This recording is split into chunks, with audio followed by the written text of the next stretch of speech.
Hello and welcome to episode 533 of Fergo and the Freak. I'm that bloke from Rugby League Project, Andrew Ferguson. You can find me on Twitter at AndrewRLP. Join me as always is the glorious LeagueFreak, who you can also find on Twitter at LeagueFreak. How you going there, mate? I'm going very well, Andrew. How are you? Joyous. Excellent. That's what I like to hear. Actually, joyous, I think joyous might be underselling it. Overjoyous. Oh, I think I know why. Excessively overjoyous. Because, as you know, yeah, I just went through the ladder predictor. Yeah. Based on the glorious news that has befallen the West Tigers for the rest of this year. And they are now red hot to finish ninth this year. Excellent. How many games do they have to win from here on out? All of them by 48 points. They actually don't need to win all of them by 48 points. I was just doing that for fun. They probably just need to win all of them by about 10. But, you know, their defence is going to be that much better now, as will their attack. They probably will win all their remaining games by 48 points. As will their leadership too, hey? Well, they'll actually have some now. And their fitness. The fitness. The IQ probably went up quite a bit. So discipline will improve immensely.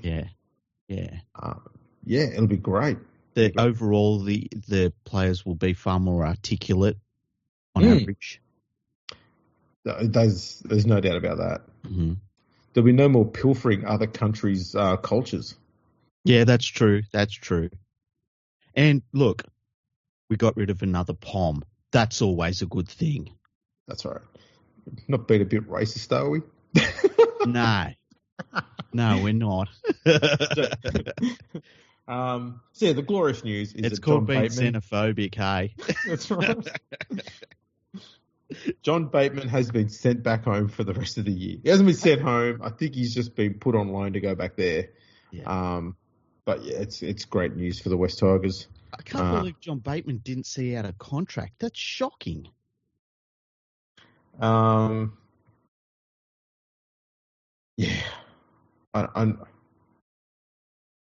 Apparently there's been some drama. I'm just looking it up now. All I know is that he's going over to is it Warrington?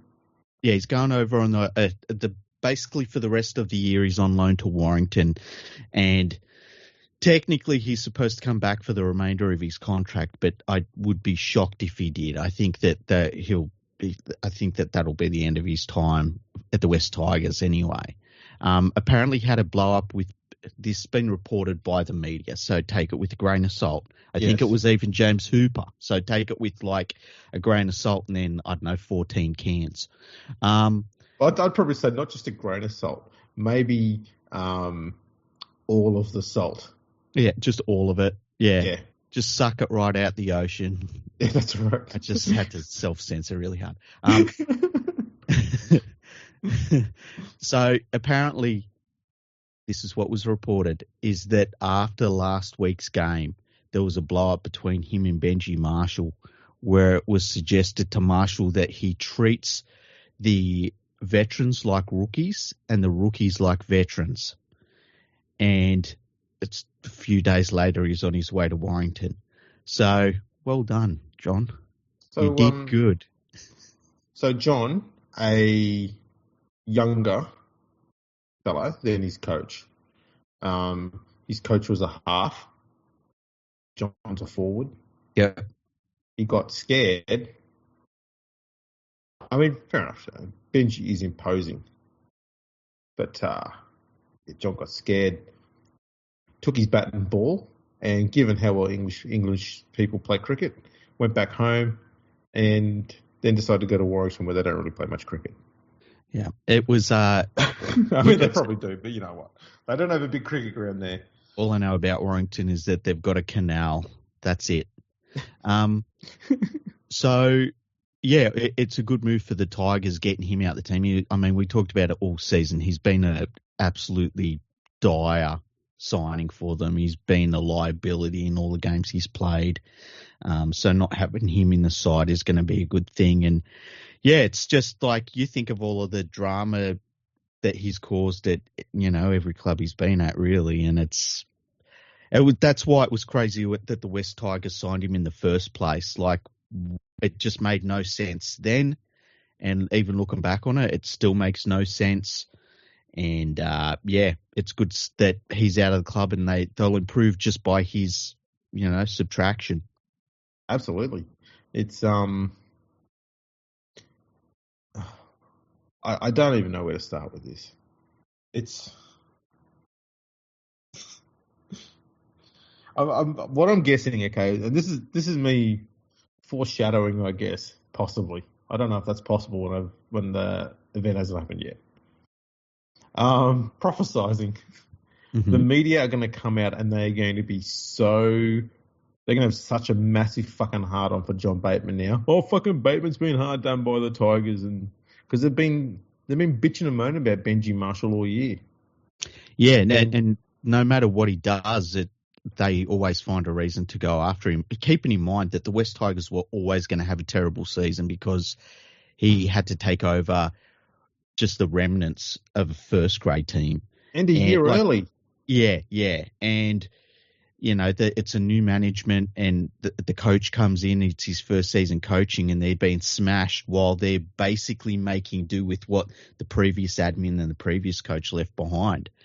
And, yeah, I don't know that we'll see as much praising of Bateman as we will just attacks on like, oh, what's going on? And they do this thing where, and they've been doing it this week with teams that have decided they need to clear out, like the Parramatta Eels. And Jason Riles is apparently starting to put in place some of the measures he wants in when he's there next year, which is going to include maybe changes to the lineup and changes to who the club captain is and some things like that. And, of course, it gets reported as like not trying to do your job and improve the club. It's like, this is chaos. What's going on? There's infighting. It's happening at Newcastle as well. The players have turned on the coach because the coach is trying to improve the lineup. And I think we'll see more along those lines being thrown at the West Tigers. It's not really anything that fans haven't seen before, but it's unfortunate that it's happening to people that are actually trying to turn it around. Yeah, look, let's be honest. I did start the year being very, very somewhat critical, and not even just the start of this year, last year as well, of putting Benji Marshall there. I said all along that the club needs an experienced person at the helm to steer them through this and actually rebuild the club properly. Yeah. And you don't put a rookie there who's never done any coaching in his life in that position. That's just a recipe for disaster. Yeah, we both said it was just unfair. It was an unfair way to start his career. And I have been pleasantly surprised by what Benji has done and the leadership he's provided there. I agree. He has been so much better than I ever expected he would be. Also, there was some talk during the week that Robbie Farah might be leaving the club. It's more media rumour about leaving the coaching ranks or some bullshit. I thought he already had. I don't know. I heard nothing about that. Whenever there's a chance we all know my thoughts on the fucking media and their treatment of Robbie Farah. It's not even me defending Farah. It's just, you look at the fucking bare facts and they don't match up to the bullshit narrative that the media have gone up with. But Farah has been completely out of the picture, and they're gone, oh, we better drag him back. And make it look like, I think part of what they were doing was trying to make it look like he wanted to be the head coach. And they're going, he could have applied. I'm pretty sure he did not apply to be head coach. He was happy to be the assistant coach. Well, keep in mind, like, I never got the feeling that Robbie Farah was a real assistant coach, right? Like last year under Tim Sheens, it was supposed to be Robbie Farah and Benji Marshall were being assistant coaches, and they were going to learn under Tim Sheens, and then Benji Marshall was going to take over as the coach with Robbie Farah as his assistant. I never got the feeling that Robbie Farah was actually an assistant coach there. And look, that's just a feeling I had. No, he was, but I think he was also more of a specialist coach because we have seen some of the better aspects of Robbie Farah's play. We have seen some of the better aspects of Robbie Farah's play rearing its head occasionally in the way Coruscant's playing. And it's not It's not because Robbie's telling Coruscant to play like me. It's more the fact that because there's been no genuine halfback at the club for God knows how long, and Coruscant knows how to do that. Just like Farah did, there are similarities between the two. They both played a fair bit of halfback in their younger days and moved into the hooking role later on. Robbie's able to provide a bit of knowledge there on how to play a bit of dummy half and first receiver in the same set.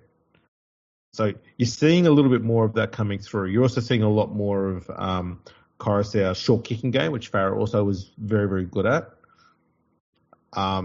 Coruscant, though, I think is capable of producing better decisions on a more regular and consistent basis and doesn't overplay his hand as much as what Farah used to do. Yeah. And so that's the difference between the two. I can't separate them as far as who's better, but I'd say that that's where it is. I'd say Robbie at his peak probably was a more skillful attacking player, but I think Coruscant is a more rounded player all around, and he's maintained his peak longer than Farah did. Yeah, I would say, I would take at their peaks, and look, this might be Coruscant's peak right now. I would take Coruscant, but it's they're in the same sort of vicinity. I think that they're the same sort of vicinity of player, and then the next level up would be obviously your Smiths, your Badirases, your Walters, those sort of players. I think they're the step back, but you're still getting a very, very high quality. I think maybe I'd put Harry Grant actually in the same category. Yeah. Although I would take Grant over Farah, I don't know that.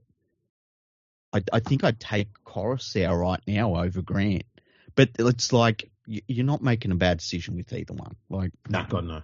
You know, it's when you start talking about players at that point, it's funny because you can make people really upset and you can make people be like, "What are you talking about?" But there's no bad decisions. It's like saying who would you rather have, Mullins or Tim Brasher as your fullback? It's well, I've won either way, and at that point, it's you're just choosing it based on whatever. It's like going through a tin of baked beans and trying to pick out the tastiest bean in the can. Yeah, pretty much. But it's funny if you can really make people pretty upset by who you pick. If I say I'd probably take Brasher, to be honest, over a career. I'd definitely take Brasher at their absolute peak, and it was probably a really small peak for Mullins, to be honest. Oh yeah, I think maybe Mullins. Brasher's peak was amazing. Yeah, Brasher, he got to his peak early and just maintained it for the majority of his career. Yeah. But Mullins in '94, the only fullback I've seen to come close to that one season is Tom Trbojevic in that 1 year. What was it? Was it the COVID year, 2021? Was that the year? I get mixed up with all the years now with COVID. The last 5 years are basically 6 months in my head. But yeah, that season by Trbojevic where he was just unstoppable. He scored an absolute ton of tries. Yeah. It's just insane that year. And then we haven't seen anything like it since. I wrote a little bit of a thing about that. It wasn't massive, but it was a little thing on my website about that moment that Mullins had. And it's really hard to explain. It was just like a bomb went off in the premiership, and it powered the Raiders to that year's grand final. That's how big it was. And it was he scored so many tries so quickly, and it wasn't just the fact that he scored tries; it was the way he scored them, and he was just untouchable. I'm there's very few moments I think I've ever seen Trebojevic's one was a little different for me because it felt like it went for a little longer over the premiership season, and there was no finals attached to it, right? Yeah. Whereas Mullins's was it was he went off and it really did power them to a premiership. Not that they needed help. I mean, you look at that lineup, it's, I think when we started the podcast, we talked about that Raiders lineup as being one of the top two we'd seen in our lifetime. They were incredible. maybe the best lineup we'd seen in our lifetime there. Kind of got to push the Panthers, one of the Panthers teams into it, which is kind of crazy to think about. But yeah, I can't think of another, maybe Benji when he like landed, when it was just like, holy crap, what is going on here? And it was week after week. Yeah, that first few games that Benji played, and you're like, all you hear is this hype about what he did in touch footy, and you're like, touch footy, that's not even the same thing. Like he's not gonna be any good. And then you see him come out, and he's so tiny. Scrawny. He's scrawny, and you're like, yeah, he's got no chest. And you see the weird fucking sleeve show. What the fuck? Yeah. Yeah, that's maybe the only thing that I can think of where it was like just boom, whoa, what is this? Yeah. I can't think of anything else like that. Because Slater took a little bit to find his feet, so he wasn't like that. I mean, Greg Inglis, like he had kind of a normal career progression in terms of an all-time great. But he too also took a while to get to the fullback role. I mean, it wasn't until he got to South that he started to nail it because of Slater at the Storm. Yeah. I mean, he was playing centre. He played the whole season 5'8". He played 5. I think he won a premiership at 5'8". He did. That'll be forgotten. Like he won a premiership at 5'8" fullback and in the centres, I'm pretty sure, and might have been the best player in all three of those positions. Crazy. Yeah, I agree. Inglis is something else, man. Something else. But it wasn't like Inglis. You know, I tell you what, Folau, because he hit the ground running. But yeah, it wasn't Mullins level. Mullins level was just like, I mean, scoring 4 tries and like they should go back and look at how many meters he was running in some of those games, because it would be incredible to see how many meters he runs, say, against Newcastle, because he scored like 2 length of the field tries. Yeah, and I think from memory, didn't he have 2 or 3 weeks in a row where he got a hat trick? I've got to have a look at this. I'm pretty sure he did 4 tries back to back, I think. Yeah. It was something like 11 tries in like 4 or 5 weeks, something like ridiculous like that. Have a look, 1994. There we go. Against Cronulla, round 16 against Cronulla, Raiders won 56-12. He scored 3 tries. Mm-hmm. Next week, they beat South 48-8. He scored 4 tries. Week after that, against the Knights, Canberra won 52-16. He scored 4 tries. In 3 games, he scored 11 tries. Yeah, there you go. And the thing to remember is, too, that every game's not televised at this point. And so you would see them like so it'd be like, say, Friday night. I think the Newcastle versus Canberra game was Friday night. So all of a sudden this guy just destroys the entire game, and like everyone's talking about it for the next week. Like, did you see that Mullins dude? Like, oh my God. Man, it was a very cool moment. And that wasn't an average Newcastle Knights team either. No, it was a good one. That Knights team had Robbie O'Davis, Jamie Yansko, Brad Godden, both the Johns brothers in there, Mark Sargent, Robbie McCormack, Paul Harrigan, Tony Butterfield, Adam Muir, Mark Glanville, and Robbie Ross was on the bench. Mm. They were not a crap side. Premiership winning team. Yeah. They got schooled. Yeah. And it was like, he was just on a completely different level. That was a very cool moment in rugby league's history. Oh, yeah. That game is still insane. Every now and then it comes up on Fox Sports when they do some flashback stuff, and it's still just, you watch it and just go, yeah, you can't watch that and say, yeah, but you go, no. That was an 11 out of 10 performance by Mullins. He was phenomenal. You know, it reminds me a little bit of when you look at Martin Offia tries, and you just, like, I mean, there's a lot of tries you see out of England in the past where you look at the defence and you're like, man, that's tragic. But when you watch Martin Offia tries and just the speed and the way he moved so naturally, and he'd just been on such a, like, not even one level above everyone else on the field, like 3 or 4 levels, as we've talked about on the podcast before. If you took him, if you could just copy and paste him from then and put him in a team right now, he would probably be the best athlete on the vast majority of teams right now. And you watch him and it's like, holy crap, look at this.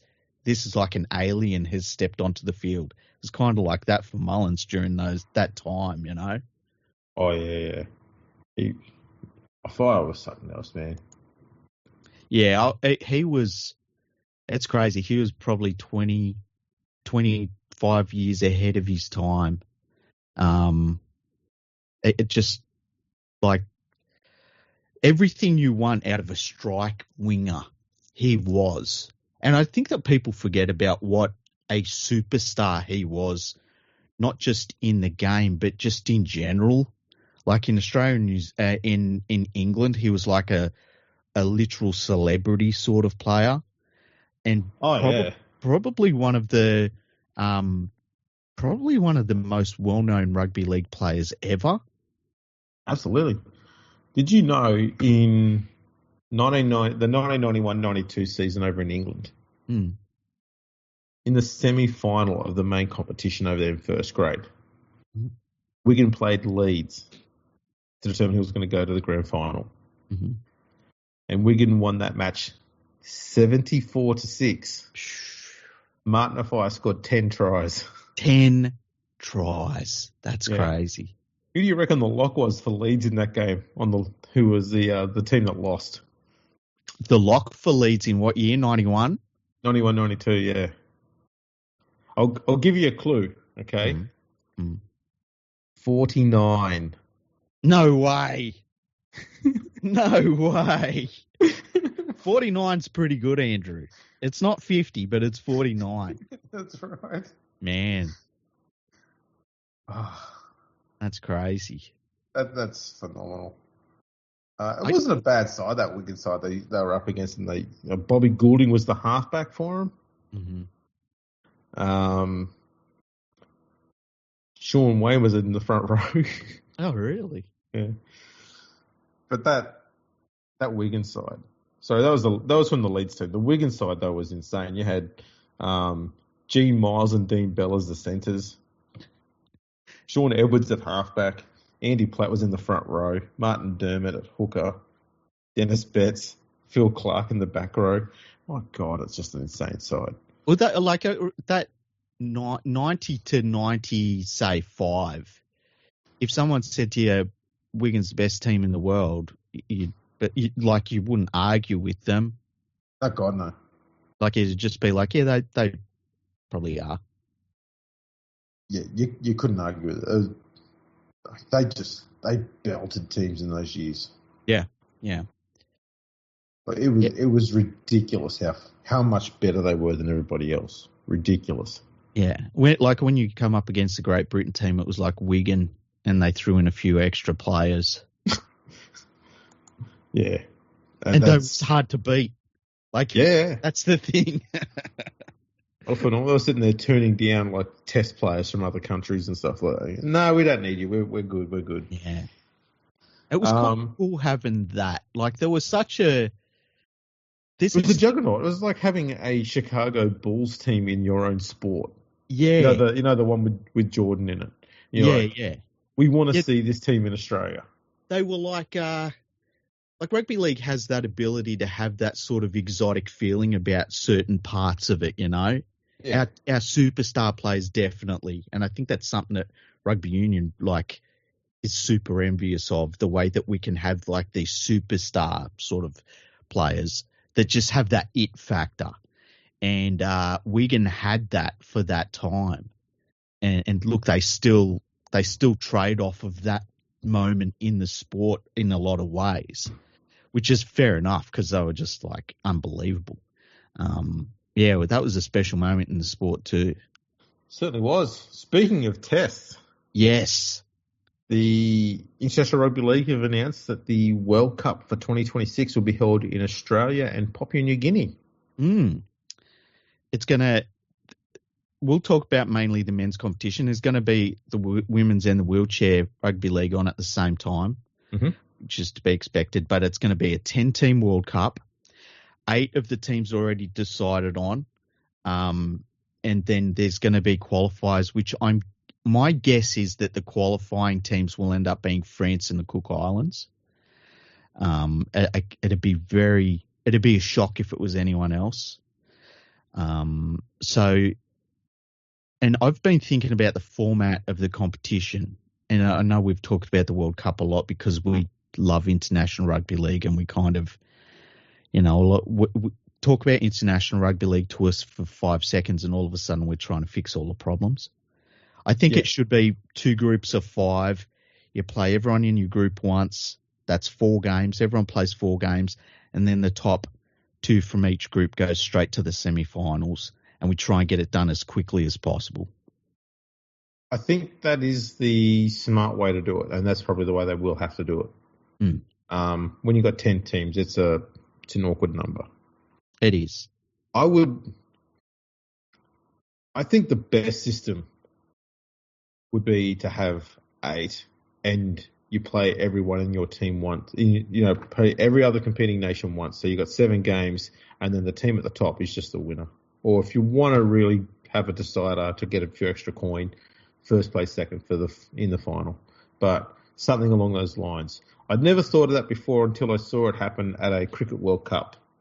And I went, that makes sense. I kind of like that format. Yeah, and it was funny. Sorry, go on. No, I was going to say, it shouldn't work in the one-day cricket format because it's a whole day to watch a game. And so that's a lot of days of cricket you've got to sit through in order to get to the end. But it worked because the team that won, you can't sit there and say, well, they lost to this team or they didn't get to play against that team. No. Everyone had a fucking crack. We got to the end. We've got ourselves a decider. Yeah. I think that might have been the year that England beat New Zealand when the scores were basically tied at the end and England won on countback or some bullshit reason.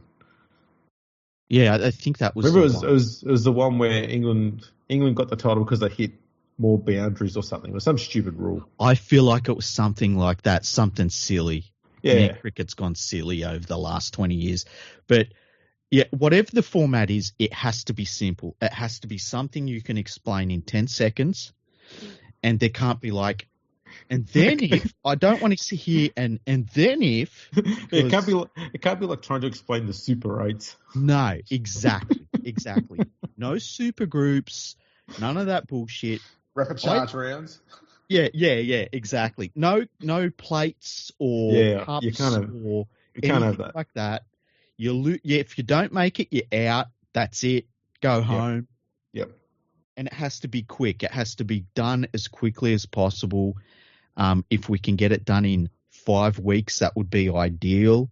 I think if you have 2 groups of 5 and you play some of the games quickly, so if you play them within 5 days of each other here and there, you can get it done pretty quickly, get it done and dusted with.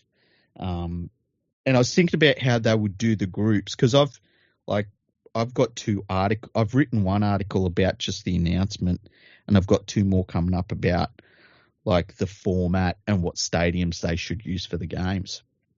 And so I started putting together groups because I got sidetracked. And I was thinking like if you did one group that was say Australia, New Zealand, PNG, and then so Australia, New Zealand, PNG, and I think I had maybe Lebanon and the Cook Islands. And then in the other group, it was England, Tonga, Samoa, Fiji, and France. To me, I want to see most of the games in both of those groups. Like you haven't got one group or the other where you look at it and go, oh, that's pretty weak, that group. Like both of those groups are pretty damn good, especially the second group with England, Fiji, Samoa, Tonga, and France. Like France is not going to make it, and that we'll just say that straight out. But you got 4 legit teams that could make the semis out of the rest of those teams, and I think we need that in rugby league. We need to be watching and be like every single game counts. Yeah, and we can't have another World Cup that's just completely filled with fucking hidings. No. When you're on the you kind of expect it on, friendlies and one-offs and qualifying rounds and stuff like that. But when you're at the actual pinnacle, you can't have that many floggings going on and expect people to take the game seriously. Imagine if the Soccer World Cup went on and every single pool game just saw one team winning 12-0. Exactly. People are going to go, what's the point of this? And they'll just stop watching.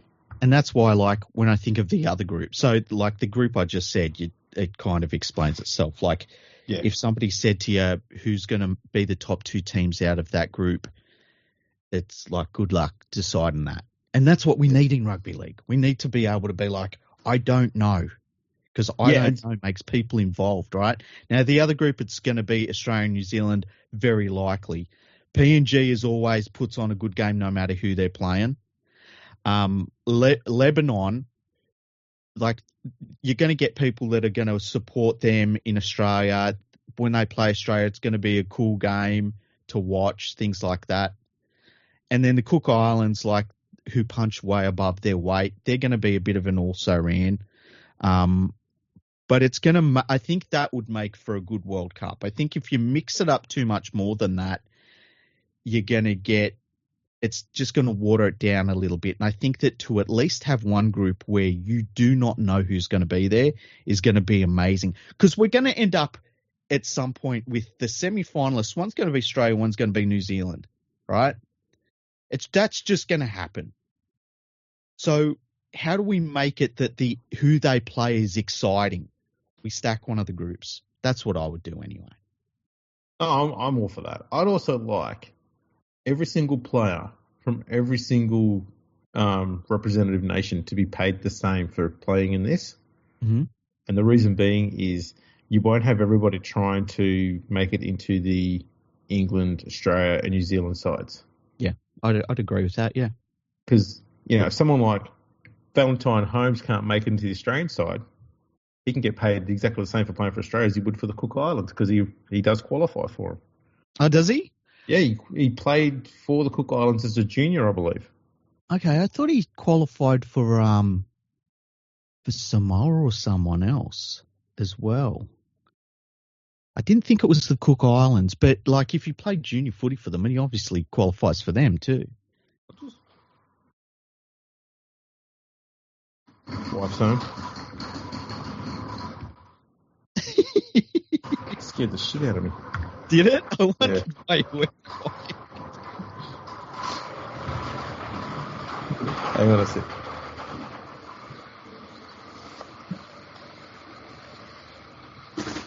You can barely hear it.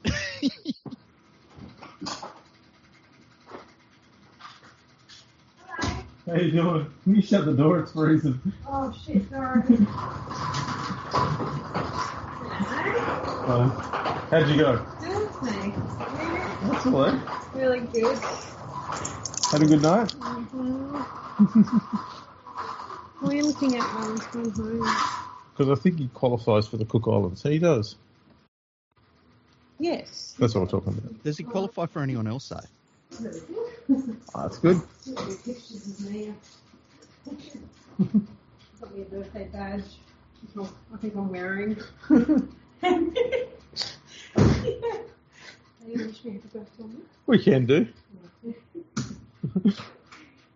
Lovely. Should we order the cake? Has to be done tomorrow. It's in the fridge. We bring it. No, it's in the fridge.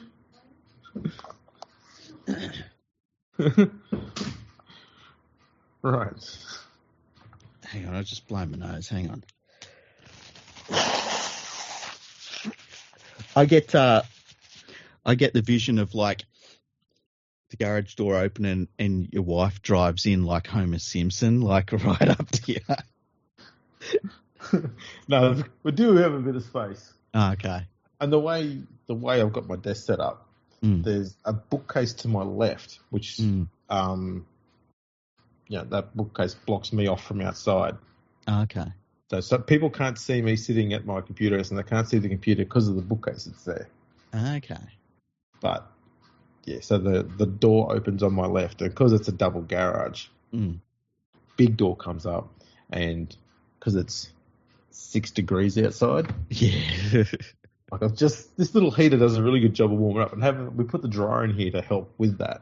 All right. So when it's on and I've got the little heater on, it actually warms up in here really nicely. It doesn't get too hot, but it's not freezing anymore. I don't have to wear socks out here and put a bloody dressing gown and shit on. It's just right. You should look at, obviously it costs money, but you should look at getting one of those like little mini studios for out. I don't know if you've got much of a backyard, but put it in the backyard. Yeah, I don't know. This seems to have worked reasonably well just by moving the dryer out here. Because, I mean, you've got to use it. Yeah. I may as well put it out here. Because you don't need to heat inside the house. It's got a heater. Yeah, true. That's what. Yeah, when she comes home, you just feel the cold air just comes flying in. And you're like, it sucks all your hot air out. It doesn't take long to warm up again. It's starting to warm up again already here. Oh, that's good. It's not bad for a little $20 heater. I guess the other thing you could do too is like have some sort of I don't like room divider or something that you put in. You can drag behind you. Hey, I've been thinking of putting some sort of little partition up like those office ones. Yeah. And just put them up, and then I'll be able to. Yeah, it would probably help with the sound quality when doing these as well. Yeah, because I've just got concrete wall and there's no insulation around anywhere, and there's no soft, fluffy places anywhere around nearby, and it's a big empty space, and I've obviously got a big steel door, so the sound's all a bit shitty. But having an office divider, like one behind me and one to my left, that'd fix all of that. Yeah, that'd be good. You could also get like the foam, like. Yeah, I don't know if they'd work because of the steel garage door. Yeah, that's the thing. At some point, you just adds a bit of a tinny noise to everything. Yeah. I don't know. Something to keep looking at, though. The other thing you don't want to do is like end up with your garage area is just cladded in all the most flammable shit in the world too, you know. But the house is overinsured. Hey? But the house is overinsured. Maybe it's a good idea. Make sure to delete that bit. Oh, shit. Oh, fuck, that's funny. All right. Where were we up to? We were talking about Valentine Holmes, and you looked up that he qualifies for the Cook Islands. I thought he qualified for Samoa or someone as well, but maybe I'm wrong.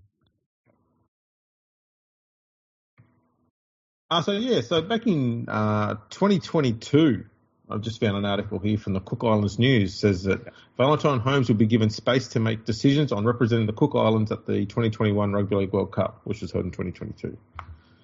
I'm pretty sure he did play as a schoolboy for the Cook Islands. Okay. Yeah. I've seen that somewhere. In the whole world, pound for pound, nowhere produces more NRL players than the Cook Islands. It's not even close.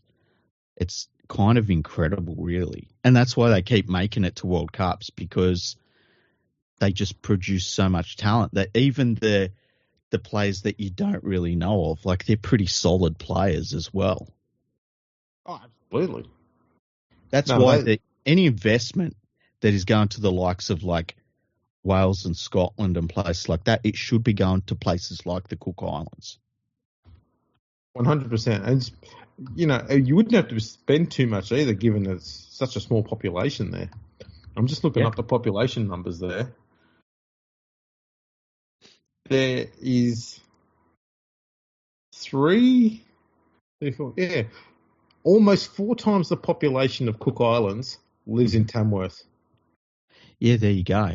And the Cook Islands population in 2016 was 17,400, and the population of Tamworth was 63,000. It's crazy. It's the amount of talent that they produce is just insane. And they should be getting investment put. And as you say, it wouldn't take much because they already produce the talent, and it's such a small place, a small population anyway. So that's why I love seeing them in the World Cup, because there are some nations we've seen in the World Cup that they literally don't play rugby league at all. there's some places where they've just started playing rugby league, and yet we've got the Cook Islands who have played rugby league for a very long time and have produced so much talent. And, you know, I just love seeing them there. And I think most people do, to be honest. Absolutely. Yeah. I mean, it'd be better than seeing Tamworth in the World Cup. Yeah, exactly. Or Tamworth at all. It's funny seeing it says 63,000 people live in Tamworth. And going, how many of them are actually living? Anyway. They all feel like they're dead inside. They're just husks. What else has been going on in the world of rugby league? Well, look, we've been talking about international rugby league, and obviously there only been 10 teams has upset some people, and I understand that, but I think that it's something that the game needed to do, was to make things affordable, make things sustainable, get back to putting on a World Cup where we are trying to find who the best team in the world is, rather than just playing all these bunches of games and then we get to the last weekend and then we find out who the best team is. We need to have an actual competition, and I think that that's what we'll get. The stadium choice is really important for me. I would keep every stadium under 30,000 until the final. So I would open at Parramatta Stadium, for instance. I think one semi-final should be up in Newcastle, which is also about a 30,000 seat stadium. I could see taking, say, because I'm writing this article right now, so I've been thinking about it a lot. Well, all the capital cities. I mean, Perth has got a massive stadium. Yeah. So you can put a major semi there. If it's Australia versus New Zealand or Australia versus England, you put that over in Perth and get massive audience for that. I wouldn't do that, hey? Well, I mean, I'm just saying you could. You could, but it's a massive stadium. You've got, I don't know, when's the Olympics on? In Brisbane. You may not be able to use Suncorp. 2026. No, the Olympics is on in 32. Oh, it's that far away. Fair enough. Yeah. It's all right. They've got plenty. I don't really look at it. They've got plenty of time to not build a stadium for it. It's fine. Yeah, I mean, you got Suncorp Stadium. You've got Amy Park. Well, I was thinking if you took, say, England versus New Zealand to Amy Park, right, and then in the lead up to it, you say play Fiji versus France, so you've got a double header. All of a sudden, that's a pretty good night out for a footy fan. You're going to drag in a lot of different supporters from those 4 different nations, and I think it ends up being a nice little event down there. But I think that's all you got to do in Melbourne, right? Yeah. I would do it more. I was going to say, hang on a sec. Does this mean that New Zealand won't be getting any games? As far as I know, yeah. The only other place that'll get games is PNG. Wow. Yeah. Yeah. But look, I think that you may have talked about this. 2008 World Cup, they tended to have it so that you would have teams playing in a region of Australia. So, say Ireland was playing in and around Sydney. So, if you were Irish, you could go and see most of their games. Whereas 2017, they looked at the map of Australia and just put pins everywhere, and you couldn't really go and follow the World Cup. And that wasn't the way to do it. And we need to go back to fishing where the fish are. Yeah. Well, obviously that means that the island would have to be playing all of their games at Bondi. Yeah, pretty much. But I think we need to. But that won't be there. I think we need to fish where the fish are, and it's fine to say have a game in Perth, have games in Melbourne and stuff, but you only need to have one there. You don't need to make sure everyone gets a game. Absolutely. I've got a question for you. Yeah. If Ireland, Wales, and Scotland all fail to make it to the World Cup, yeah, what percentage do you think we will see Great Britain play at the World Cup instead of England? Like what's the likelihood percentage-wise? Not saying whether it's right or wrong, but we've already heard there being suggestions that they're going to bring back Great Britain. Yeah. If they're thinking it, I'm wondering if they're thinking, right, if those nations don't make it to the World Cup, we're just going to go, right, we're just going to form a Great Britain side for the World Cup. Okay, there's two things I'm thinking. Number one, it would mean that they give up any money that they got by changing to England through the Sport England Fund. So they'd be giving that up, but maybe that money doesn't exist anymore. I know it was cut down because Sport England looked at the junior participation numbers and said, "What? This isn't real." So they cut a lot of funding there. But they don't have to get rid of the England internationals team altogether. I know. Appear as Great Britain in the World Cup. Just change the badge. I just say, we're doing it for historical reasons. Well, here's the thing. Imagine if you're a European country that goes through a qualifying process against Scotland, Ireland, and Wales. Yes. Maybe they beat you. Maybe you beat them. Whatever the case. You don't make the World Cup. And then those three nations get absorbed into the English team. And that would be super unfair. Would it not be unexpected? I think that would be very likely to happen. I could see the Rugby Football League not caring at all. And the European Rugby League not standing up for itself, and the International Rugby League saying, yeah, that's fine. I could see all of that happening.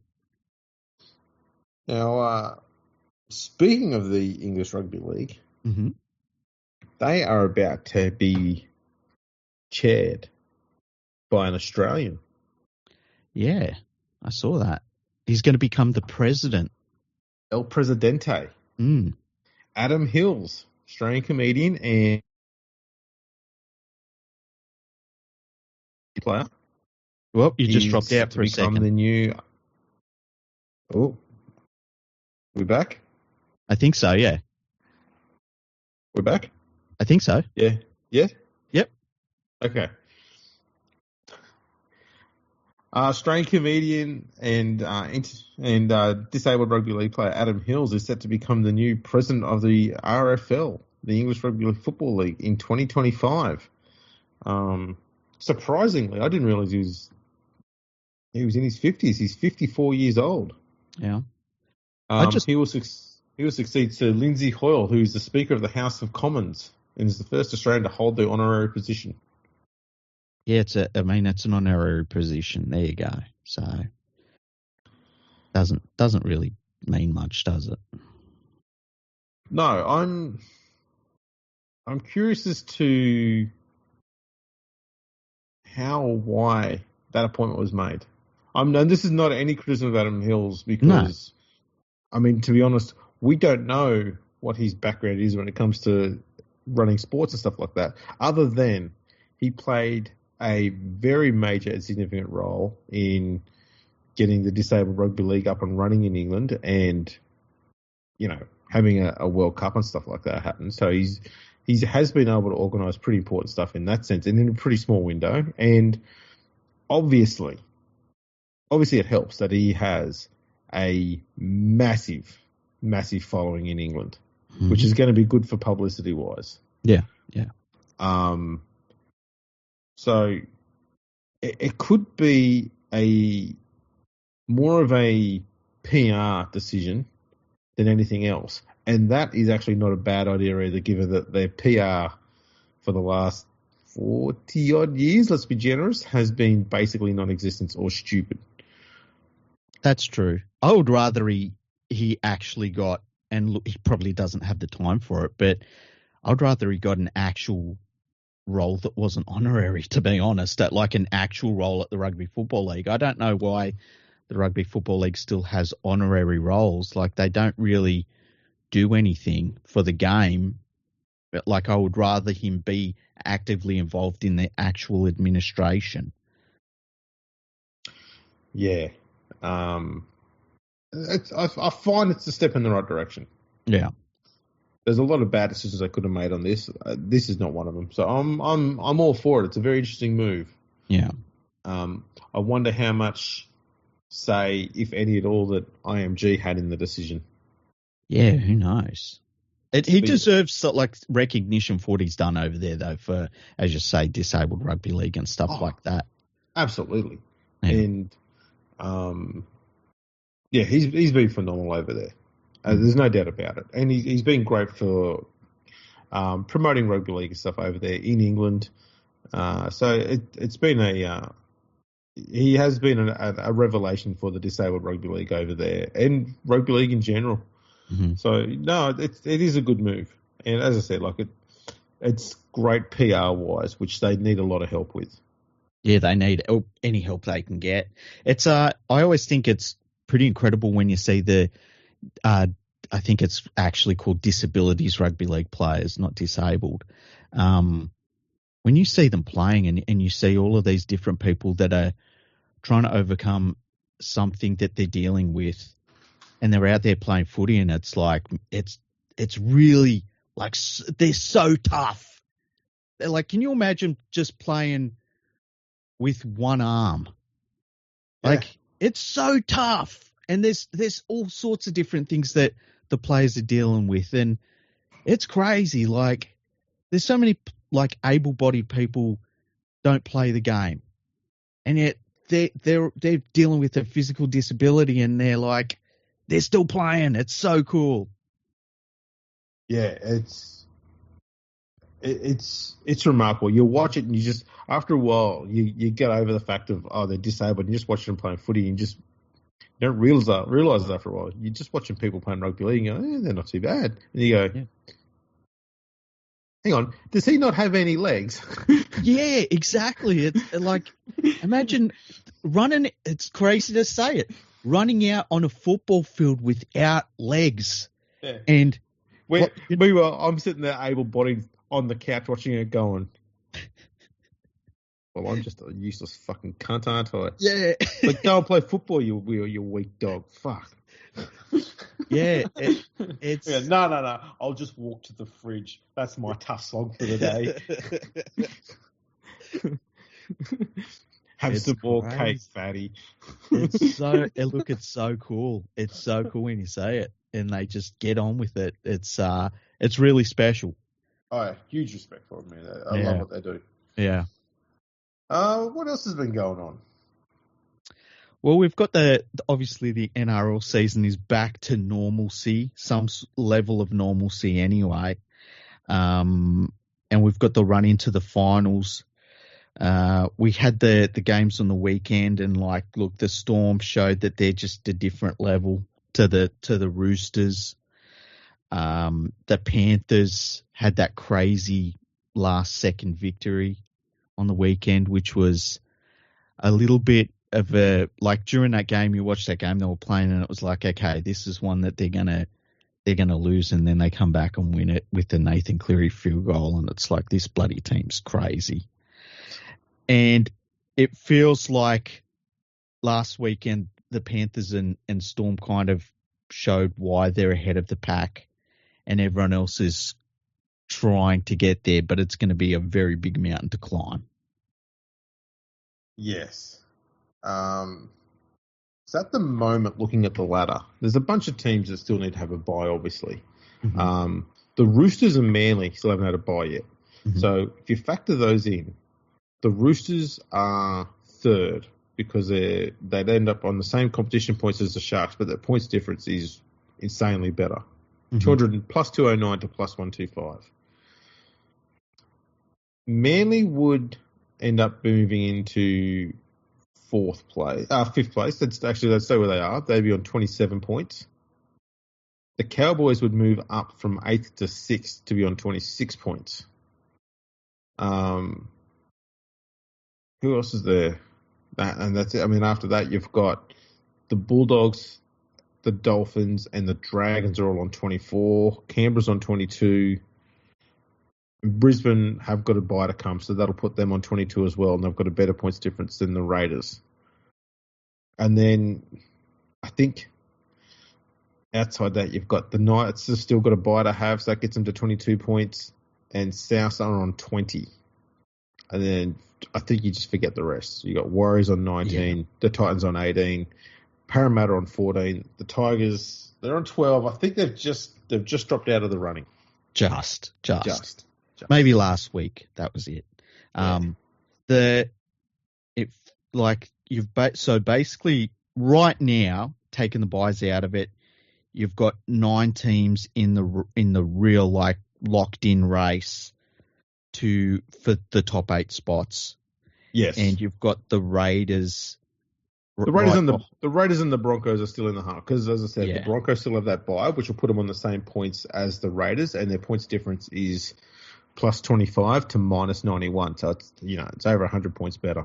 So say we've got 11 teams going for 8 spots. Mm-hmm. Who, if anybody, in that top 8 do you see possibly falling out, and who, if anyone? Well, actually, you've got Newcastle as well because. I was going to say, you've got Newcastle as well because they've got a bye to come as well, and they're on 20 points. So that'll put them on 22 with the Broncos and Canberra. So, but their points difference is worse than Canberra's by 6. But yeah, it's there you go. There's 12 teams in the hunt, but because Brisbane's points difference is already immensely better and in the positive, I think they're the only team on 22 that are generally worth considering. I think Canberra and the Knights being minus 90 with the points difference is too big a hill to climb when you need that to be good when you're coming to this point.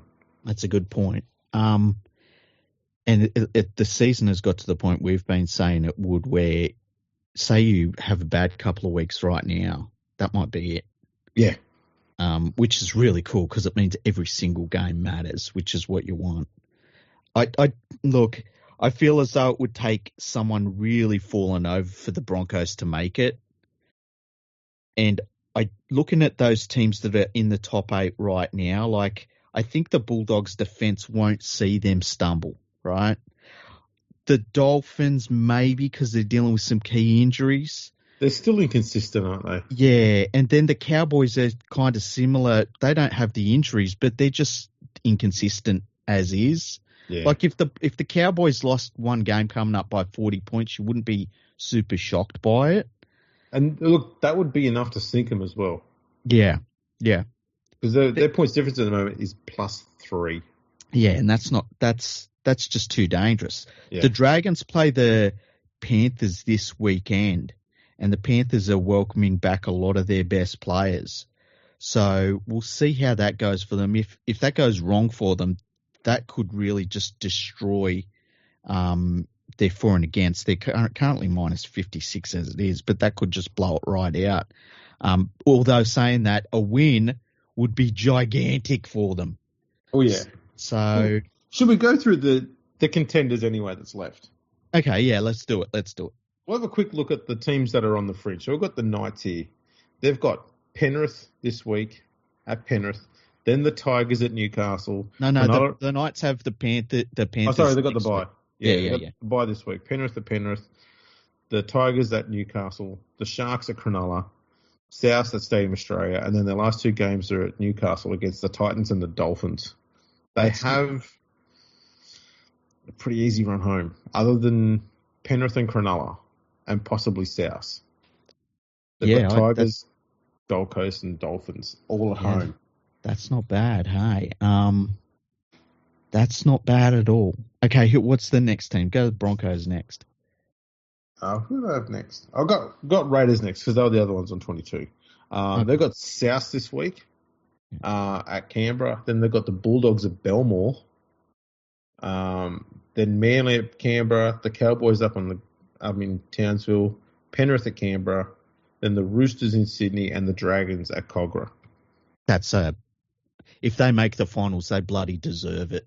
Yeah. They've got an uphill. The South's attack at the moment is back to where it had been when it's at its devastating best. And the Raiders' defense has been, it's been like literally hot and cold this year.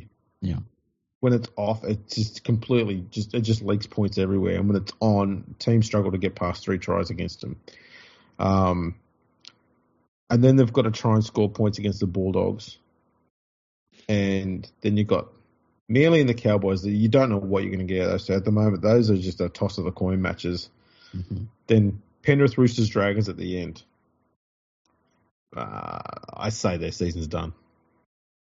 I think so too. It feels very Ricky Stewart-like, where he would be like, oh, if the referees hadn't screwed us, we would have been in the top 8, but we finished 12th.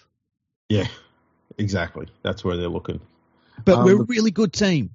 The Broncos, they got the Dogs this week at Suncorp, then the Titans at Gold Coast, the Cowboys up on Townsville, then the bye, and then their last 3 games are all at home: Parramatta, Dolphins, and Melbourne. Wow, they've got their fate in their hands. Hey, that's interesting. Really do. I have to win this week. 4 of their last 6 games are all at Lang Park, and all of their remaining 6 games are all in Queensland. They have to nail this run in though. They've got to be Broncos from last year run in. Oh yeah, and they genuinely need to beat the Bulldogs this week. They beat the Bulldogs this week. They've then got the Titans and the Cowboys away, but very winnable games. And now you've got Adam Reynolds back. That helps. Then after the bye, Parramatta, who they should beat based on current form. The Dolphins, I can't see. If the Broncos have won 4 straight at that stage, they're not going to lose to the Dolphins. Then there's that last round game against Melbourne. But if they've won 5 games and a bye, that's 12 points they've got on the ladder. They may not need to beat Melbourne at the end of, at the end there. If they come into that game against Melbourne having to win, that's really the last thing Melbourne will want. The other thing is too, Melbourne will probably rest bunches of their players for that game.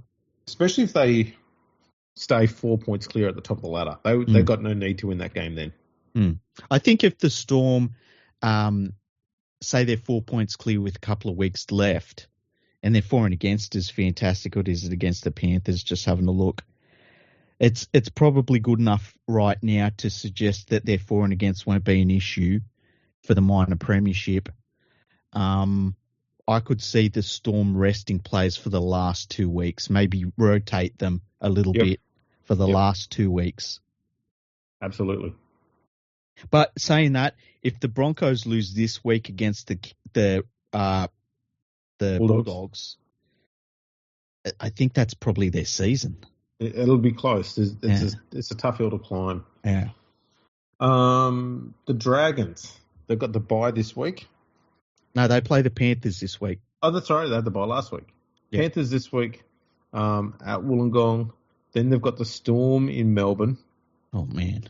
Then they've got the Bulldogs at Cogra. The Titans and the Sharks, both Wollongong. Parramatta at Combank Stadium, and then Canberra at Cogra. If they can steal a couple of points in the next couple of weeks. Man, I can't see them winning any of the next 3 games. Yeah, neither can I. Penrith, Melbourne, Canterbury. I don't know. And if they're going into that, they should beat the Titans. Their recent form against the Sharks is atrocious. Mm-hmm. They'll probably get pushed by Parramatta, but they should beat Parramatta, and they'll get pushed by Canberra. I can't see how they make the top 8 at this stage.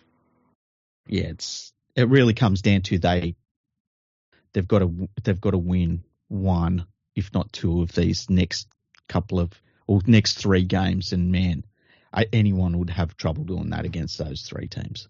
Yeah, and 3 games at Wollongong as well. Interesting. Next is the Cowboys, and they've got a bye in round 25. And 4 of their last 6 games are all at Queensland Country Bank Stadium up there in Townsville. Mm-hmm. They got the Sharks this week. And I don't think the Sharks have actually lost a game at this new stadium up there in Townsville. They've played there 4 times. That's a winnable game, though, but it's the inconsistency, man. It is. Then they've got the Tigers at Leichhardt. And then they got Brisbane and Canberra up there in Townsville, then the bye, then the Melbourne up there in Townsville, and then they come down to Sydney to play the Bulldogs in the final round of the year. It's not bad, but am I right in saying that the West Tigers have a little bit of a better record against the Cowboys than normal? Look, it's pretty close. Okay. At the moment, in the entire head-to-head, the Tigers have won 24-21. And there's only 29 points, like, all up score between the two. Yes. The Cowboys have scored 29 points more. Yeah, I just felt like that was when you mentioned that game, it was like that isn't the walkover that I feel like you kind of pencil in your head. I feel like that's always a bit of a funny game for them against the Tigers. It is. So the Cowboys have won 5 of the last 7 games against the Tigers, but the Tigers won 6 of the 7 games prior to that. Okay. And they've all, the last 3 games have all been very high scoring. Oh, have they? Okay. Oh, yeah, that's right. They had that. That's right. There's 84 points in the first game last year, 74 in the second game last year, and then 70 points in the game this year. That's crazy, hey? Yeah. So, yeah, I don't know. I don't think... Where have I got the Cowboys on here? I think they'll probably lose to the Sharks this week. I'm not too sure how they'll go against Brisbane. They might struggle with that one. I can't see them beating Melbourne. No. And I can't see them beating the Bulldogs. And so that would be them out. That's 2 wins for them, I think, and that would be not enough. Yeah. That's interesting. The Dolphins, they are travelling a bit. So this week they've got the Titans at Suncorp. Next week they've got the Roosters. Is that in Perth? It is in Perth. Whoa. So the Roosters in Perth next week. The Warriors back at Suncorp after that. Then the Bulldogs at Salter Oval, which is Bundaberg. Then Melbourne down here in Melbourne. Then Brisbane at Suncorp. And then the Knights at Newcastle. That's a lot of travel. It's everywhere. The Roosters, their attack has been very good. The Warriors are a mess. The Bulldogs' defence will be too good for them. Melbourne will be too good for them. Brisbane should be too good, and Newcastle will be a coin toss. So, what we're seeing out of all this at the moment is Brisbane looks to have probably a better run into the finals than the teams they're going to be battling with for that final spot in the top 8. Yeah, the Dolphins and Cowboys in their own way sort of feel like they're in similar positions with different dynamics. In that it's going to be, they're in the top 8 right now, but they've got a rough run in and they've got an opponent behind them that's got a much easier run in. So that's an interesting one. Man, this is going to be a good end to the season already, you can tell. Hey? It is. So next we've got the Bulldogs. They've got the Broncos this week at Suncorp. Then they've got Canberra at Belmore, the Dragons at Cogra, the Dolphins up there in Bundaberg, the Warriors over in New Zealand, and then Manly and the Cowboys at Stadium Australia. I think at the end of this, I think that they'll make the finals and they'll know a lot more about themselves at the end of this run because there's a few teams in there that they're very close with. And if they're beating those teams, then they'll realise they're a level above them. Yeah. It's important that they beat the teams they're battling with. So they need to beat Canberra and the Dragons and the Dolphins, and they've got them all in 3 weeks. Yeah. So, and ideally for them, if they can beat 2 of those 3, they should almost lock in a place in the finals because they've got the Warriors after that who have been out of sorts. Mm-hmm. And they should beat them. Manly and the Cowboys, you don't know what you're going to get out of those 2. But the Cowboys, I've got a feeling the Cowboys in Sydney are just not very good in recent times. So that could work in their favour for the Dogs. Their defence needs to stay, it needs to go back to what it was like towards the middle part of the year, round 6 through to round 14. Mm-hmm. Where teams just struggle to score points against them. It needs to get back to that. That's been a bit on and off the last few weeks. So if they can tighten that up, they will definitely make the top 6, possibly. Top 7. at this stage. They're probably going to finish 7th clearly. Next we have Manly. They've won 3 in a row coming into this run. Mm-hmm. They've got the Roosters at the new Sydney Football Stadium. Then they've got the bye, Canberra and Canberra, the Warriors at Brookvale, the Tigers at Leichhardt, the Bulldogs at Stadium Australia, and then the Sharks at Brookvale. I think that West Tigers game is you can bank that. Yeah. And I think that even that would be enough for them. Yeah, and they should get the Warriors one before it. Yeah. Yeah, they should. Am I the only one that's not convinced by the Seagulls whatsoever? Yeah, well, it's been hard to be convinced by them. You look at their form this year with 2 losses in the pre-season cup. Then they started the season with 2 wins, then 2 losses, then a win, a draw against the Warriors, 2 wins, 3 losses, win, bye, loss, win, loss, 3 wins. Okay, when you read it out like that, now I feel much more confident how I feel about them. Like, it's a very strange season they've had, hey? They just you haven't seen them have 1 month, like 4 straight weeks of just consistently really good football. But even when they played some of these games, when they had that run there, they beat Penrith 32-18 in round 5. Mm-hmm. Which was a legit win. Take nothing out of that. They just beat Penrith. Then they had to draw the Warriors the week after that. Then their defence fell apart. They beat the Titans, but it was 34-30. They beat Parramatta 32-18, and then they lost to Canberra 24-26. They lost to the Dolphins 24-30. They lost to the Broncos. They beat Melbourne 26-20, and that was Melbourne without its origin players because they had the bye afterwards. Mm-hmm. And they lost to Penrith 22-32. You see, the defence has just started letting points in chunks.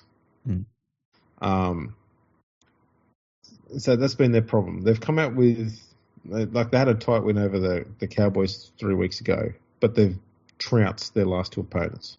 They beat the Knights 44-6 and the Titans 38-8. That current form of the last 2 games, that's where they need to be for the rest of the year if they're going to be a legit threat. But they just need to put 3 of those performances on in these last, few rounds. I think 3 of those big performances, and Canberra, Warriors, Tigers will be the places to do those. Yeah. I guess the way I look at the Seagulls is they feel like about a 12th place team to me. But when you think about they've won 3 on the trot, that's at the moment, and with the way the season's poised, that's really all it takes. Yep. So, yeah. Now we're getting into the top 4 teams. So we've got the Roosters. So they've got Manly this week at Sydney Football Stadium, then the Dolphins over there in Perth, then the bye. And then they've probably got a quite favourable run home after the bye. Parramatta at Sydney Football Stadium, the Titans at Gold Coast, Canberra at the Football Stadium, and South at Stadium Australia. Yeah, that is a nice run in, isn't it? It's not bad. South will be a tough one at the end. Yeah, South, that clash is always going to be tough for them. Yeah, but I don't see any reason why they can't win the majority of those games. Finish top 4, and that means no matter what the result's going to be, if you lose in the first round of the finals, you get a second bite of the cherry, basically. Yes. But they would be hoping to be able to secure one of the top 2 spots and get a home final. And who do you think that the Roosters would rather play, the Storm or the Panthers? I think the Storm. Yeah. Mind you, the Panthers' form has been a bit tricky to try and pin down in the last few weeks. So, and that is the case at the moment now with them during the Origin period. It's just like the Broncos of the early 2000s and the Melbourne Storm of the last decade or so. Mm-hmm. I think that they'd probably prefer Melbourne, only because I think there's parts of the way Melbourne's playing at the moment where the Roosters will look at it and go, we think we're a better chance against them, even though they lost to them last week. Yeah. I think the Roosters have got it in their head that they're a better chance against Melbourne than they are against Penrith. Yeah, I guess there's always the thing of Penrith where sometimes, and we've seen it a couple of times this year, you come up against Penrith and it doesn't matter, nothing matters. They just decide you're not going to do anything, and that's it. Like, there's nothing you can do to stop that. So, yeah, I'd agree with that. Right, next we've got the Sharks. And, I mean, they ended a pretty horrible 2 months where they had 1 win and 5 losses by building the Tigers 58-6, and then they had a bye. And that bye has come at a pretty good time. So it's 2 weeks where they've come off success, and it was an absolute flogging of the Tigers, and they were clinical. That second half against the Tigers was absolutely clinical. Yeah. They would have beaten anyone in that game, in that second half, the way they played that. They just controlled the ball, the possession, the field position. Their defence was tight everywhere. That's what they need to do all the time. They don't do it all the time, but that's what they need to do all the time if they're going to be a genuine competitor. Mm-hmm. They run home, though. They've only got 3 home games and 2 games up in Queensland. They've got the Cowboys this week up there in Townsville, then South at home, the Titans up there in the Gold Coast, and the Knights at home, then the Dragons at Wollongong, the Warriors at home, and then Manly at Brookvale. Wow, that's a pretty good run in. That might be the best one so far. It's not bad. And look, as I said, they've got a good record against the Cowboys up there in Townsville. South will be tricky. Titans are a bit of a bogey team for them. The Knights, I think they've got a reasonable record against recently, as they do against the Dragons. The Warriors are out of form at the moment, and they do struggle against Manly. However, the Hoodoos seem to have been broken in recent years at Brookvale. So I'd say that the South and the Manly game would be the biggest threats for them at the moment, but they don't need to go out and win a ton of games. If they win half of those, they're going to be in the top 4, I'd imagine. Yeah, and the other thing is too, and we joke about it, but all of a sudden it's a positive. They beat teams that are outside of the top 8, and a lot of those teams are outside of the top 8. So they might be in with a real good shot of getting that second place on the ladder.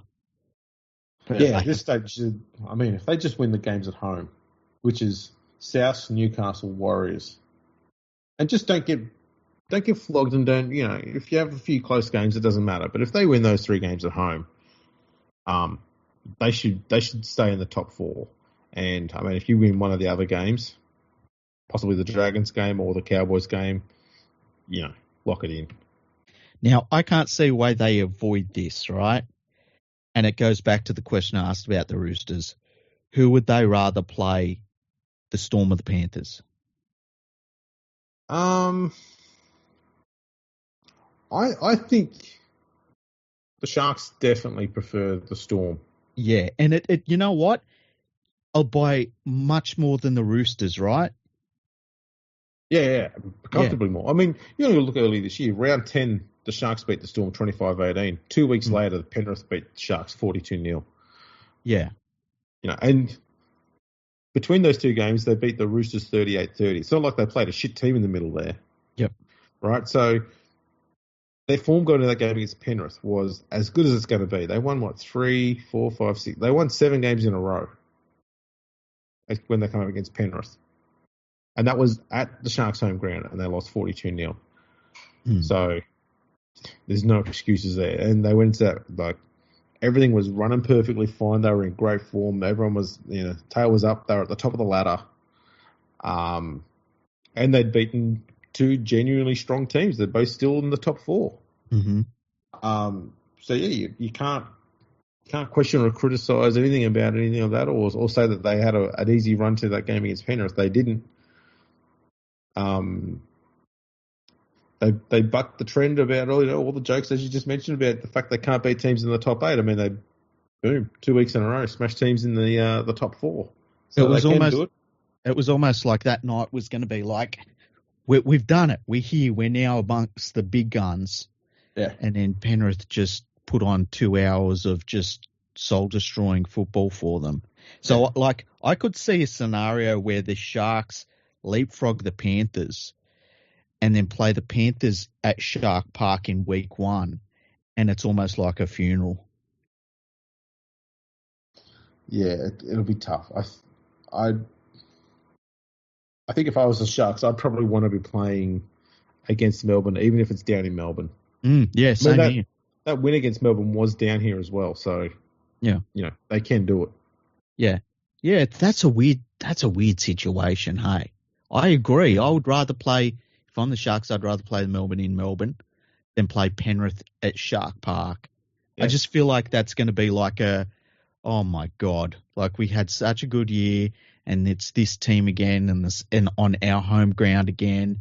And I feel like the Panthers will just look at them and be like, we have got these guys. Exactly. Speaking of the Panthers, they have 4 of their remaining games at Penrith.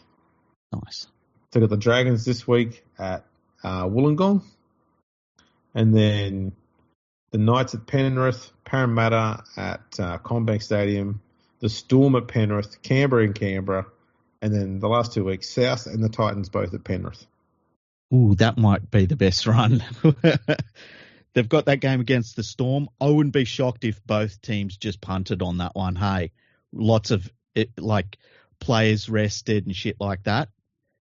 It'll be interesting. Let's see I think a lot will come down to if the Panthers win their next 3 games. Yeah. Dragons, Newcastle, Parramatta, and that is absolutely doable. Yeah. Melbourne won't rest anyone for that game against Penrith. No, because that's the important one.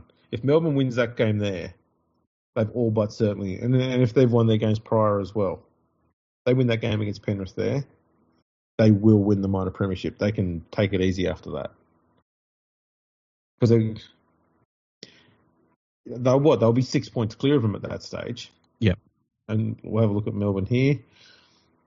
They've got, this is the thing, Melbourne's got 2 games in Melbourne and they're run home. They're away most of the time. So they've got Parramatta at CommBank, the Dragons in Melbourne, and then South in Sydney, leading into the game against Penrith. They should win those 3. Yep. None of those 3 teams are in the top 8, so they should win those 3 games. Then they got Penrith at Penrith, and then after that they got the Dolphins down here in Melbourne, then the Cowboys at Townsville, and then the Broncos at Suncorp. Those last 2 games, because the Cowboys might really badly need that win against them at home, and the Broncos will need that one as well at their home. Yeah, they 100% will need that. So, well, even the Dolphins, given that they're sitting just inside the 8. Yep. The Storm only needs to win one of those 3, and I dare say they'll beat the Dolphins, which would mean that the last 2 games, they've already won the minor premiership. They'll just rest everyone, as you said. Rotate them, yeah. Rotate players in and out. And once if that minor premiership is locked up at the end of round 25, Penrith will start resting players as well. Yeah, I think so too. And I guess the Panthers have the bonus in that they do have that thing with Cronulla, in that if they end up having to play the first game at Shark Park, they're going to be confident about that. So, if they drop from 2nd to 3rd, it's not too much of a problem for them, really. No, especially if, the end result is you're still playing a game in Sydney. Yeah. It's a different thing if you drop down to 3rd and you're playing 2nd and you're travelling to either Brisbane or Melbourne. You don't really want to have to do that. No. But playing another Sydney team, doesn't matter how good they are in Sydney, you take it. It's a semi-home game anyway. Yeah. What about, I can't see it happening, right? But if the Panthers dropped to 4th and ended up having to play the Storm in the first week of the finals, that would be bloody interesting. Going down to Melbourne, playing the Storm in round 1 of the finals. That would be very interesting. Yeah, because the Especially- winner, the I'm trying to work out how it'd work. The winner of that game gets the week off, and then they go on to the other side of the draw as well from each other. So they wouldn't face again unless they faced in the grand final. Do you know how many times the Panthers have played at Amy Park since 2019? How many? Once. Wow, that's crazy. That was How's March. that work? That was That's a- March 8th this year. That's a weird quirk of the draw. Yeah. So is that round one? It is round one this year. Yeah. Melbourne won 8-0. Prior to that, they played at Stadium Australia, then Penrith, Dockland Stadium, Oh, okay. 2023. Penrith again, then the 3 games prior to that, which I think one might have been Magic Round, and then during the lockdowns, all at Suncorp Stadium, those 3 in a row.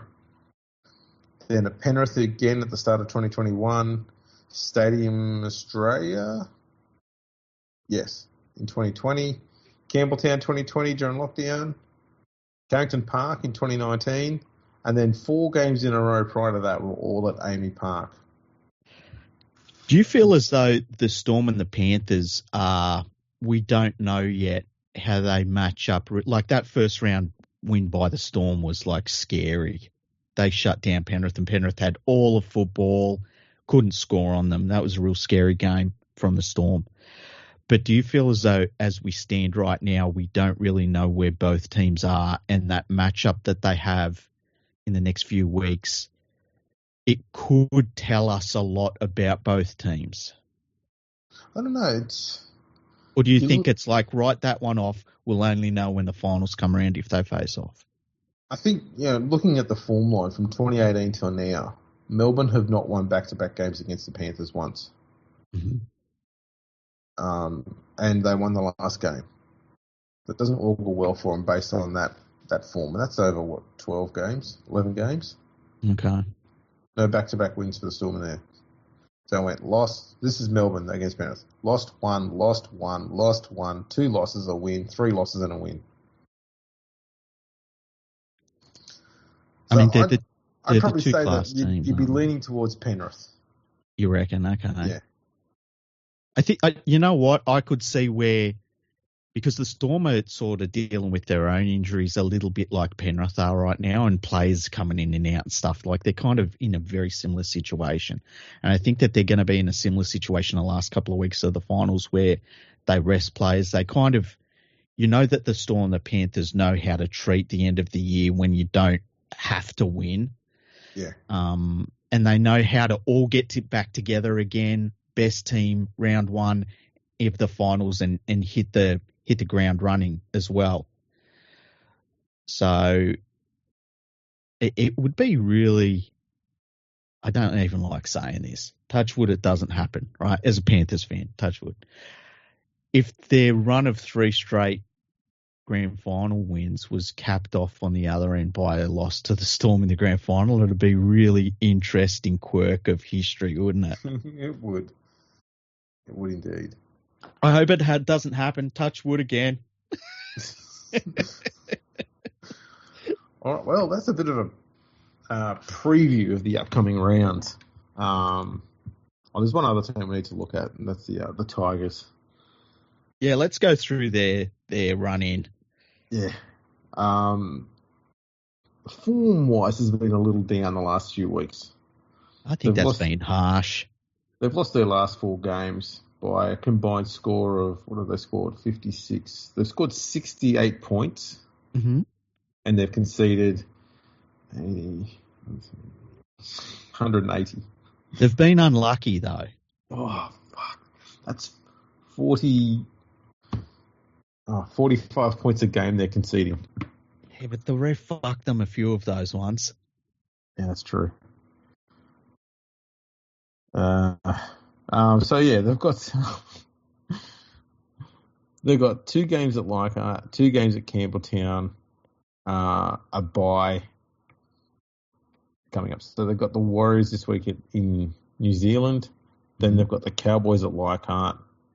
I mean, Tigers should win that by 40-odd, 50-odd. They're due.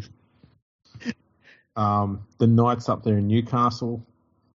I mean, that should be another given. The only thing I know definitely about that game is that Jackson Hastings will make heaps of friends. Yeah, he'll probably have a cry, and the Tigers will win 48-0. They should beat the Warriors actually this week by 48 points. South, look, they're due a failure, and if you're going to fail, you got to go to Campbelltown to do that. So yeah, true. They're due to do that. Manly, I mean, they're playing at Leichhardt. No team wins there, so I'd put the Tigers out for a win there. And then Parramatta, they're just dog shit. So the Tigers should win that, which will consign the spoon to the Eels. The Eels will take it off the Tigers, which is fitting. And the Tigers, after all of those, that remarkable run home, will finish ninth. They'll be back home. Nice. That sounds perfect. Can we have a look at the Eels run in? Because there's a couple of games there for the Tigers I could see. All right. And I just want to see if there's any games, like if the Eels have a horror run in or what. Yes. The Eels have got 3 home games coming up. So they've got the Storm this week at Parramatta. Then they've got the Warriors in Auckland. Then they've got Penrith at Parramatta. Then they've got the Roosters at the Sydney Football Stadium. Then they've got the Broncos at Lang Park. Oh, Jesus. Then they've got the Dragons at Combank Stadium. And then they've got the Tigers at Campbelltown. Oh, that's... Holy shit. They're going to be so crushed from that Melbourne, Warriors, Panthers, Roosters, Broncos run, possibly even the Dragons. So by the time they get to the Tigers, they will be a shell of an organisation. They might even only just have 7 players left, and they'll just hobble out onto the ground, and the Tigers will put 200 on them. That's keeping in mind. We get to that last round. Gutherson, he's already been dropped as captain because they're getting ready for next year. The Talangi brothers, they've signed for Penrith. Parramatta's announced their big new signing for next year will be John Bateman. Yeah. 4-year deal. 4-year deal. Oh, shit. They've offered to pay out his entire contract for the Tigers and then pay him extra on top. They'll have board elections coming up, no doubt, at some point. I'll tell you what, if Parramatta do that, I'll buy one of their club memberships just as a thank you. And I won't shit on for an entire year. I'll just be going, I love Parramatta. I won't hear a bad word against them. Oh, that'd be so funny if they did that. Yeah, you can see, because Moses is out for the rest of the season, right? Yeah. Look, Brad, the backup, Brad Arthur's son, who hasn't looked too bad. He's been told he can look elsewhere. Like, you could see this ending where the last 2 weeks for the Eels, it's just they've got give up in them, and they've already had give up in them this year. So can young Arthur's not stay there now that the nepotism has left? Apparently not. They've said he can look elsewhere, which is crazy, hey? Well, you'll probably look over in England then, I guess. Yeah. The Leeds could use him. Yeah, they could use him and Bateman. Yeah. Come on, Leeds. Don't let Warrington get the bait over you. No, he's got to go to Parramatta. That'd be pretty funny, actually. That'd be great. That's going to turn into an interesting thing. We need the Tigers to just jag a couple, though. Just jag a couple. That's all. Look, if they just get one more win, that will mean that this year will have been better than the last 2 years. Yeah. Because they've had 4 wins in 2022 and then in 2023, and they're sitting on 4 wins now. So just one more win. And then Benji can say, I'm a better coach than Tim Sheens and the 35 blokes who were coaching the club the year before. And with the big thing of like, oh, by the way, we got to the end of this year, and it actually looks like the following year we've got some things set up that will be better for us. We're not just treading water. Yeah. But in saying that, really needs to fix up that defence. As I said, 180 points in the last 4 games. their defence had been doing reasonably well. Like for a team that's just come off 2 wooden spoons and had not won many games this year, they were doing reasonably well. So let's have a look. We'll go back, 4 rounds. The thing about even their attack and defence, you can see the structure is better, but the individual effort at moments lets that structure down. So we'll go back 4 weeks, okay, before they had this last 4-game run where they conceded that 180 points. Yeah. They were conceding 25.57 points per game, which at that time was better defensively than the 8th place Cowboys, the 10th place Raiders, the 14th place South, 15th place Titans, and the last place Parramatta side. 1, 2, 3, 4, 5. There you go. They were sitting 11th defensively, and better than one of the top 8 sides at the time. Yeah. And they've in 4 weeks, that average has gone from 25.5 out to 29, and that's putrid. Yeah, it's the June July curse that the West Tigers have had for a while. It's almost as bad as their March April curse, and are probably on par with their August curse. They don't have a September one. No, what's September? Well, it's just that's it. There's just nothing much happens in September. That's the start of the summer break. It lasts 6 months. That's off-season training. That's all right. September's when you start the Sandhills. Yeah, exactly. Yeah. The Sandhills of Campbelltown. Just running up and down the steps at the train stations at the MacArthur region. Yeah, exactly. You just run up and over the train station bridge there at Campbelltown Station. That's it. Yeah. Back and forth. I guess that's the bulk of the rugby league chat done. Yeah. It's, I'm really excited for where we're sitting right now, as we just went through. Like, basically everyone is playing for something right now. It's really only the Storm that can take their foot off the pedal in any way. So, and like the only teams we really didn't mention too much were like the Titans and the Warriors, who are kind of in that no man's land of like they're not going to win the wooden spoon and they're not going to make the finals. So it's cool that most teams have something to play for, and we're really leading into like just so many games where you're going to watch and a loss is going to be devastating for teams. I was going to ask you, if we had basically a best of the losers competition between the bottom 2 sides in the NRL and the bottom 2 in Super League. Yeah. How convincingly last would Parramatta be? Oh, that's rough. Parramatta, Tigers, Hull FC and London. Yeah, look, the NRL sides would flog the Super League teams. Like, poor old London. As with any team that comes up. They've had one win this year. Win this year. But it's not to be unexpected, because, like, they have a few months to put a team together when everyone that is of quality for Super League has been signed. Like, what are you supposed to do? Yeah, and the poor buggers. I mean, their average score for a London game this year is a 38-10 loss. That's their average score. It's nuts. You think Hull FC is the next worst, and their average losing score is 30-14.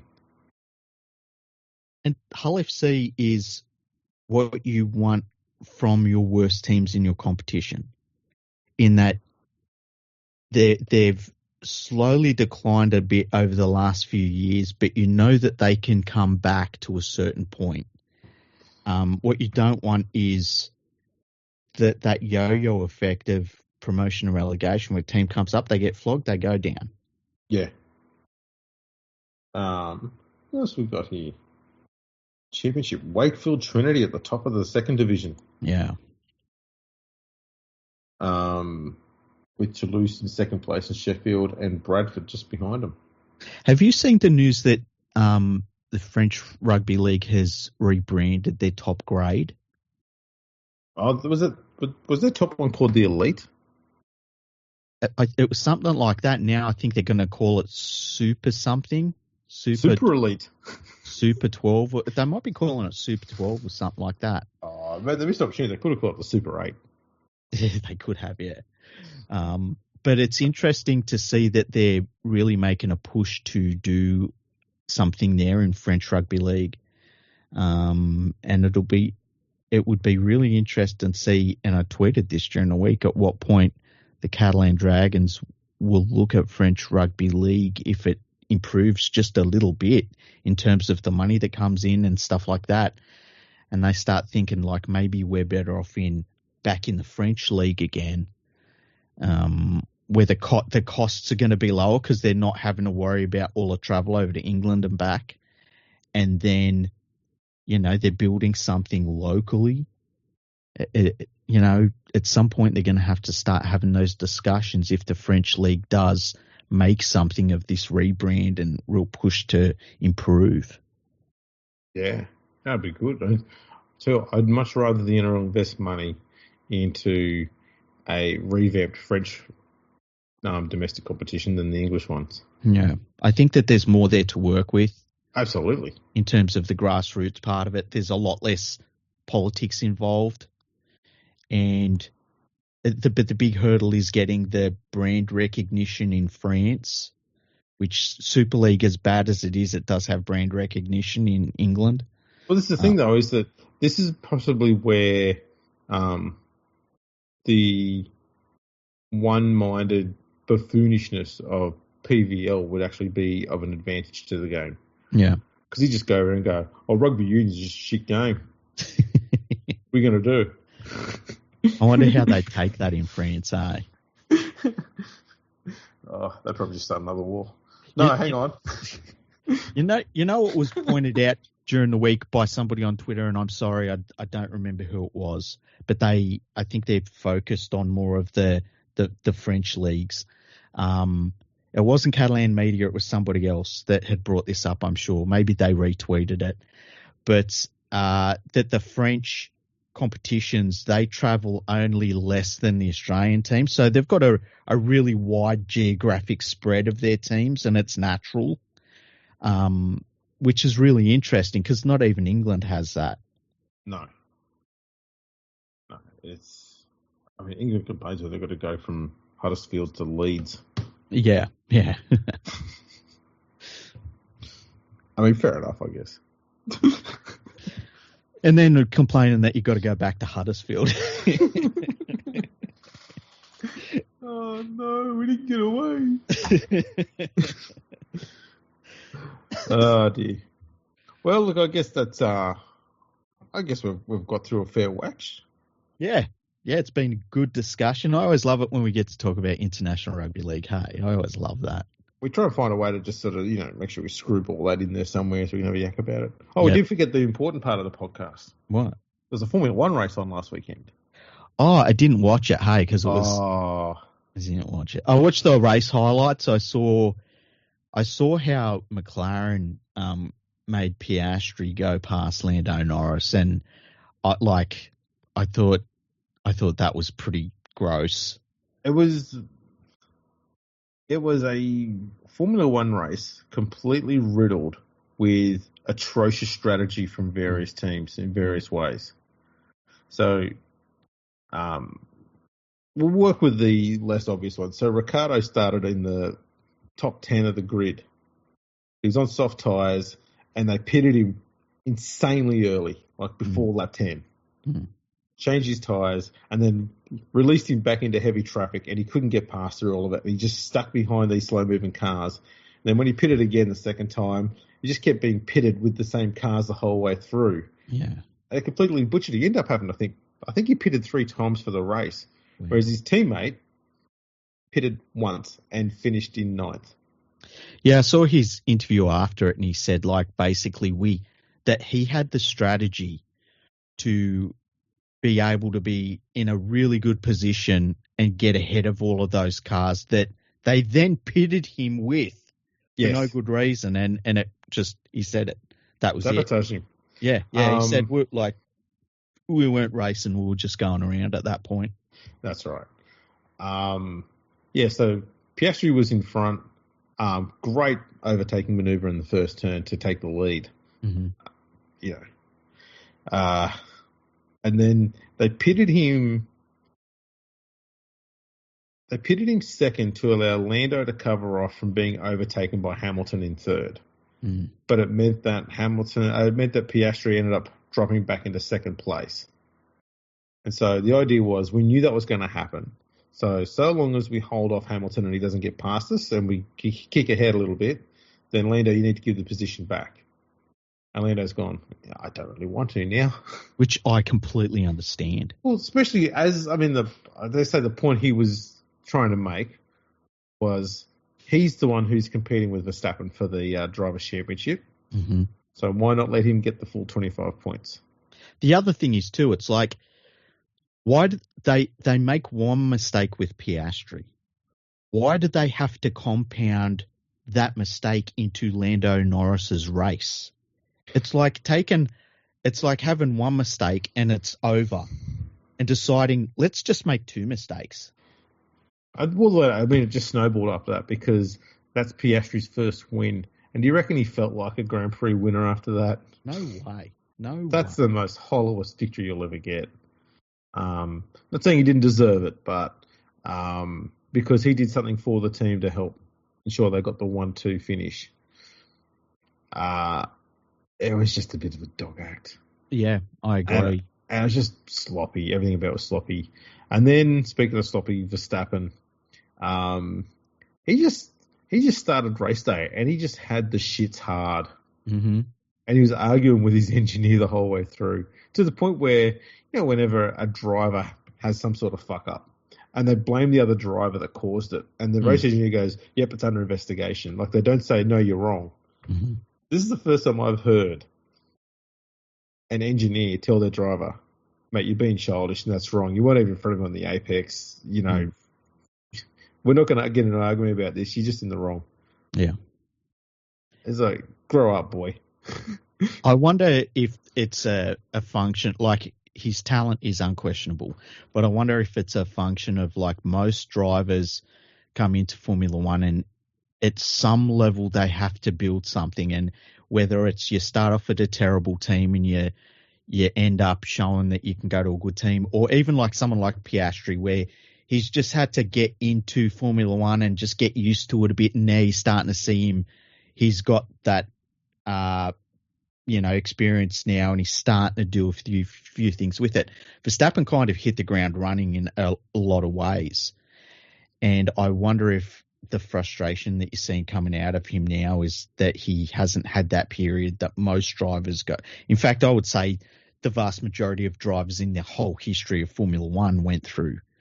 He never really had that because it's petulant. You think of some of the absolute... Probably comes from his father more than anything else. Probably. But like you think of some of the great drivers we've seen that have had dog shit cars. Like I think of when Schumacher went from Benetton to Ferrari, and like he literally had one race where parts of his car were falling off that year. Like that car was shit. It even looked like a car from 3 or 4 years earlier, like just visibly compared to everyone else. And so he hasn't gone through those sorts of times, and I think that compounded with all of the angst that he has with the team in general, with off, I don't know what you'd call it, field stuff. What would you call it? Off track stuff. Yeah, that's the way to say it. Yeah.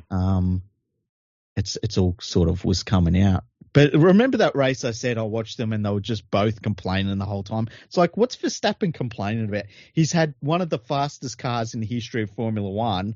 He has a couple of races where things don't go his way and he whinges for 2 hours. Like, shut the fuck up. That's basically it. But they all do it. I mean, you remember when Hamilton was winning all the time, he would still complain whenever something didn't quite go his way. You're like, mate, you're still out in front. Like, quit your bitching. No, I agree with him. He never had tyres that work while he was winning race after race after race. And going fast as everybody else. Yeah. But this week we've got Spa and then the summer break. I'll watch Spa. Spa's one of those ones you got to watch. Oh yeah, especially if there's a little bit of rain, just a little bit, just about 30 laps in. There's been a little bit of rain for a bunch of the weekends of late, so. So you get a little bit of rain at Spa, though. It tends to absolutely piss down, and the track's completely it's just puddles all over the first section. Yeah, that's the thing. It just needs a little sprinkle. Because it tends to turn into like a monsoon somehow. Were you watching live when they had that race start in Spa? It might have been, what was it, 2001, where everyone crashed? Yes. Was that the one where they had like 3 starts or something? 2 starts. They had 2 starts, because I remember watching that and I was nervous going into it. And then they had that crash. And I thought that the Ferrari that was in the middle of everything was Schumacher. And so I was like, oh no, I was just freaking out. Schumacher had gone. He was already up the road by the time that crash happened. But that's the worst thing I've ever seen in Formula One, in terms of like, you just sort of thought there would be so many injuries and stuff, and there luckily wasn't. Yeah. No, that was pretty nasty, that one. Yeah. But yeah, there's some interesting times coming up. There's a lot of contracts that are going to get decided over the next month, because they've got to sort them out by basically the end of summer, really. Mm-hmm. So we will see what's going to happen there. It's going to get crazy. Yeah, it will. I don't know what we're going to talk about, though, on our Formula One podcast when there's no races for a month. Well, we have the Olympics coming up, which is something else not to watch. Yes. It's officially kicking off in a couple. Well, it's probably kicking off tonight when you hear this. I'll try and watch the opening ceremony, but who knows? I might be, washing my hair or something. But I'm hoping that I get the Olympic spirit, because I'm open to watching something a bit different right now.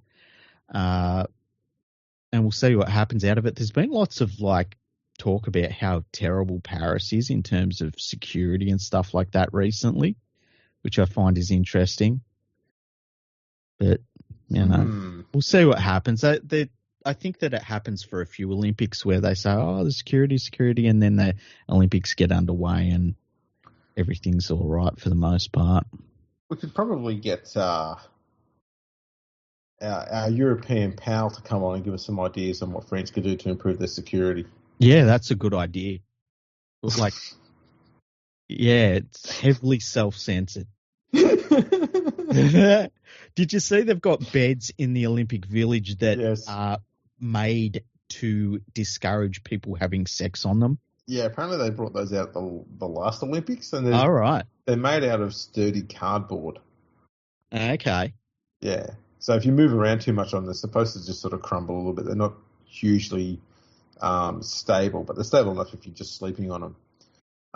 But yeah, apparently there's been some of the gymnastic athletes have been out there doing handstands and jumping up and down on them and stuff like that. They haven't collapsed. You're like, yeah, I reckon there'll be a fair bit of rooting going on these days. That's pretty funny, hey? There will be, but just not by the weightlifters or the Roman wrestlers. I was going to say, I guess it's kind of discriminating against the heavyweights in any division of anything, isn't it? Yeah, the shot putters aren't going to be doing much out there. No. It's you don't want to get any liquids on the bed, put it that way. No. We're going to keep those things dry. Yeah. Well, on that note, thanks for tuning in, everyone. Make sure you check out the Fergo Freak podcast on the socials. We're Fergo Freak Pod on everywhere, basically. So check us out. Make sure you like and subscribe everything that we put out there on YouTube. And before we head off, I just want to say happy birthday to my lovely wife, Susie. Every year as I get 3.5 years older, she seems to get 3.5 years younger. So, luck's on her side.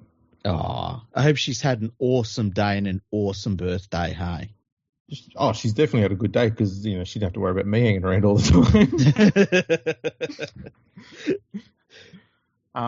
She's had a good day. She's been off seeing a movie and had some fun with her friends, so yeah, she's all good. What was the movie she saw? A new movie just come out called Grease. Have you heard of it? I assume it's a car movie. It's a car movie. Wow. Yeah, it's got to be. They're talking about Grease. Yeah. There might have been a movie about, dropping an engine out of a car and putting a new one in, and mechanical type thing. What if it's a movie about like the country Grease though? Oh, actually, that's a good call. It might be. Could be some Grecian urns. How they made. Smashing plates when you're celebrating stuff. Eating good food. Maybe it could be smashing plates of grease. Yeah, maybe. Interesting. Well, I mean, that's fantastic. Well, she's had a good day. She's happy, and as I said, she's getting younger. So some people have all the luck. I reckon. Hey, am I 60 yet? No, I think that's next year. You turn 60. Okay, next year. Okay. I'm retiring next Christmas. Oh dear. All right. Well, thanks for tuning in, everyone. Make sure you check us out on all the socials and the YouTubes, and we'll catch us all next time.